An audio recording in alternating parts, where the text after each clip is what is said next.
कि भिन्न भिन्न प्रकार के जो फ्रूट्स और वेजिटेबल्स हमको अवेलेबल हो जाते हैं। तो इनका इतना महत्वपूर्ण रोल है हमारे जिंदगी में कि कई बीमारियों को ये नाश कर सकते हैं या कई बीमारियों को आने से ये रोक सकते हैं।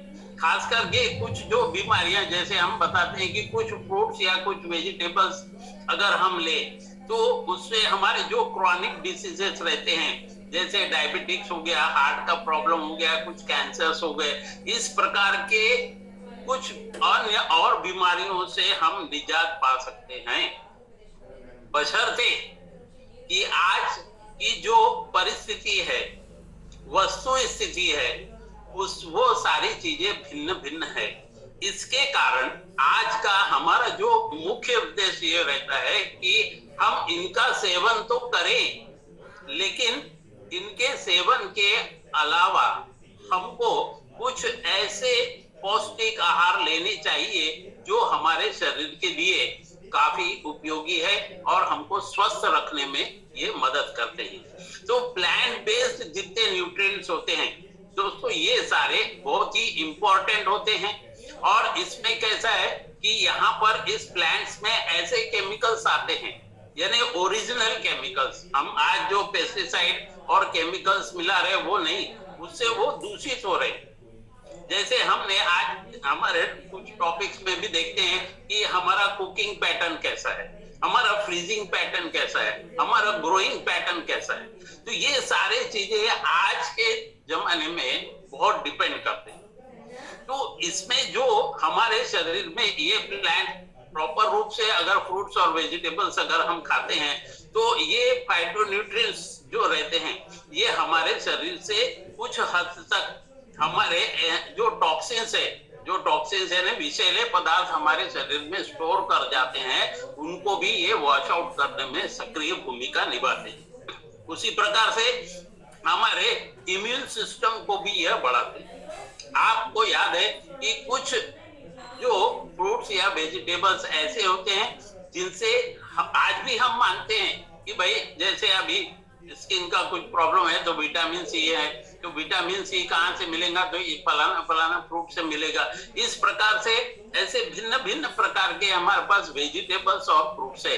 तो प्रतिदिन अगर हमने इन चीजों को अगर सेवन किया तो कई बीमारियां कार्डियोवास्कुलर सेल्स है और हमारे जो हार्मोन्स का इनबैलेंस जो होता है, खास करके जो एस्ट्रोजन जो हमारा मेटाबॉलिज्म है वो भी बरकरार रखने में यह सक्रिय भूमिका निभाता है। तो दोस्तों फाइटोन्यूट्रिएंट्स जो है बहुत ही इंपॉर्टेंट है, यानी अपने दिनचर्या में जो आप स्वादिष्ट भोजन खाते हैं पौष्टिक है या नहीं है ये जानते नहीं है आप। लेकिन कई ऐसे टॉपिक्स हुए हैं, कई ऐसे हमारे पास में जो हमारे वेलनेस इंडस्ट्रीज में बताया गया है कि कौन सी चीजें खाने से हमारा स्वास्थ्य के ऊपर में क्या असर पड़ता है। तो आज के जो इस टॉपिक में फाइटोन्यूट्रिएंट्स की जो बात कह रहा हूं, क्योंकि जो प्लांट बेस्ड है यानी टोटल वेजिटेरियंस है, तो फाइटो न्यूट्रिएंट्स को फाइटोकेमिकल्स भी कहा जाता है, जिसके द्वारा ये हमारे हार्मोन्स को एक्टिव रखता है। हार्मोन्स हमारे बड़े एक्टिव रहते हैं। हार्मोन्स इनबैलेंस होने से क्या क्या बीमारियां होती है इसकी जानकारी आपको है। वैसे ही इसमें कई ऐसे हमारे फ्रूट्स और वेजिटेबल्स है जो एंटीऑक्सीडेंट एक्टिविटीज की भी रोल निभाते हैं। उसी प्रकार से ये कुछ हद तक कई कैंसर्स की बीमारियों को भी प्रिवेंट करने में सक्रिय भूमिका निभाते हैं। हमारे एंजाइम्स को स्टिमुलेट करते हैं। हमारे बायो अवेलेबिलिटी जो न्यूट्रिएंट्स है जो हमको पौष्टिकता रूप से नहीं मिलती, उसको हम जब शरीर में ग्रहण करते हैं तो टॉक्सिन का रेशो जो बढ़ जाता है उसको भी दूर करने में ये सक्रिय भूमिका निभाते हैं। उसी प्रकार से डीएनए का जो रिप्लिकेशंस होता है उसमें हमको ये अच्छी भूमिका निभाते हैं। ये एंटी बैक्टीरियल इफेक्ट भी है। आप याद कीजिए कि जब भी कोई चोट लगती है पहले समय में हम फर्स्ट एड क्या करते हैं, तो फर्स्ट एड के लिए हम उस रक्त प्रवाह को बंद करने के लिए हम हल्दी का उपयोग करते हैं। करते हैं कि नहीं? जैसे अगर रक्त प्रवाह हो रहा है, इमीडिएट हमारे पास में कुछ नहीं है, तो सबसे सर्वप्रथम हम हल्दी लेते हैं और उस जगह में हल्दी लगा देते हैं। और उस समय हल्दी लगाने के बाद में क्या होता है कि वो रक्त प्रवाह कुछ समय के लिए रुक जाता है, फिर हम फर्स्ट एड के लिए चले जाते हैं। तो ये सारी चीजें क्या होती है दोस्तों, ये नेचर से आई हुई, और ये नेचर से आई हुई है। और ये नेचर में जो हमारे भिन्न भिन्न प्रकार के पौधे हैं, भिन्न भिन्न प्रकार के जो सब्जियां हैं, भिन्न भिन्न प्रकार के जो फ्रूट्स वगैरह हैं, फल वगैरह हैं, ये सारे चीजें हमारे जो शरीर के लिए काफी अहम भूमिका निभाते हैं। और इसमें देखिए, अब यहाँ पर एक चीज और है, आपने कभी ये मार्क किया कि ये टमाटर लाल क्यों है? ये तरबूज बाहर से जो है हरा है, लेकिन जब हम उसको काटते हैं तो अंदर लाल क्यों होता है? उसमें बीजे क्यों होते हैं? तो ये ऑरेंज जो है संतरा, ऊपर से येलोइश है या ग्रीनिश है अंदर के हिसाब से। तो ये सारी चीजें जो है एक प्रकृति की देन है। और ये डिफरेंट डिफरेंट कलर्स के जो हमारे नेचर में आए हुए हैं, इन सारे चीजों का सेवन करने से हम काफी हद तक हमारी कुछ बीमारियों को दूर कर सकते हैं, बशर्ते आज के जो पैटर्न के अनुसार मैं बताना चाहूंगा कि ये जो है प्योर या ऑर्गेनिक फॉर्म में हो। क्योंकि आज का ग्रोइंग पैटर्न इतना बदल चुका है कि हर जगह हम इंसेक्टिसाइड, पेस्टिसाइड्स, ये सारे सब चीजें उसमें केमिकल्स मिला करके उसकी जो पौष्टिकता को हम नष्ट करते हैं। हमारे ग्रोइंग सिस्टम में भी हम देखते हैं कि एक ही चीज जो एक सीजन में आना चाहिए, एक सीजन में आना चाहिए, वो एक साल भर हमको मिलती है। तो यहाँ पर देखिए कि रेड कलर, अब रेड कलर जैसे ही हम बोलेंगे तो कई भिन्न प्रकार के हमको फ्रूट्स भी याद आएंगे, कुछ वेजिटेबल्स भी याद आएंगे। तो ये क्या करते हैं, इसके अंदर में न्यूट्रिएंट्स होता है जिसका नाम है लाइकोपेन्स। और ये लाइकोपेन्स एलर्जिक एसिड जो रहता है, ये हमारे शरीर के लिए इतना महत्वपूर्ण है कि ये हमारे जो प्रोटेस्ट कैंसर रहता है उसको कम करने में या उससे दूर रखने में सक्रियता निभाता है।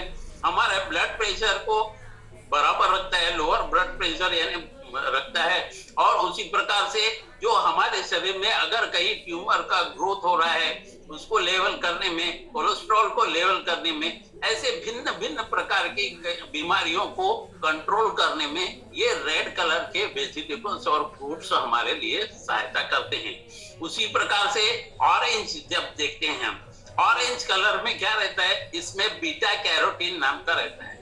तो बीटा कैरोटीन जो है वो हमारे जैसे पोटेशियम और विटामिन सी की उत्पत्ति करता है, जिसका हमारे शरीर के लिए बहुत ही उपयोगी है। हमारे शरीर में माइक्रो न्यूट्रिएंट और मैक्रो न्यूट्रिएंट, ये दो चीजें जो है, तो माइक्रो जो है हमको प्रतिदिन लगता है और प्रतिदिन हमको उसको सेवन करना ही है। ये हमारे शरीर की जो है प्राथमिकता है। और उसी प्रकार से एलो प्रकार के जो फ्रूट्स है, वेजिटेबल्स है, इसमें भी हमारा बीटा साइटोपेनिन और कैरोटीनिक एसिड, ल्यूरिन करके ये सारी चीजें हमारे इसमें उपलब्ध होती है। इसे एलो लेना चाहिए, ग्रीन वेजिटेबल्स लेना चाहिए, क्योंकि इसमें जो ग्रीन जो आता है कलर वो क्लोरोफिल्स में, जिसमें फाइबर होता है और जेक्साथिन, मैग्नीशियम होता है, कैल्शियम होता है, फोलेट होता है, विटामिन सी होता है, बीटा कैरोटीन होता है। ये बहुत ही भिन्न भिन्न प्रकार की सारी चीजें हमारे को ग्रीन वेजिटेबल्स और फ्रूट्स में मिलती है। उसी प्रकार से पर्पल या ब्लू कलर में ये एक फाइटोकेमिकल्स है। इसमें फाइटोकेमिकल्स में क्या आता है, एंथोसाइंस आता है, फेनोलिक आता है, जो हमारे को हमारे एंटीऑक्सीडेंट के रूप में हमारे शरीर के लिए काफी उपयोगी है। उसी प्रकार से व्हाइट में गार्लिक वगैरह देखते हैं, फ्रूट्स है, वेजिटेबल्स है, इसमें क्या रहता है, बीटोक्लूटेनिन और ECHG और SDG फ्लेवोराइड्स रहता है, एलिक्वांस रहता है। इसके कारण बीटा जो सेल्स है हमारे ब्लड के और टी सेल्स है, जो टी सेल्स क्या करते हैं, हमारे जो शरीर में जो अवैधानिक तत्वों के द्वारा जो बैक्टीरिया, फॉरेन बैक्टीरिया हमारे शरीर में इंसर्ट कर जाते हैं, तो ये टी सेल्स एक्टिव अगर रहेंगे तो क्या होगा, उसको मार देंगे और हमारा इम्यून सिस्टम भी बरकरार रहेगा। तो इस प्रकार से दोस्तों क्या होता है कि अलग अलग प्रकार के जो फ्रूट्स है, अलग अलग प्रकार के जो कलर के जो हमारे पास में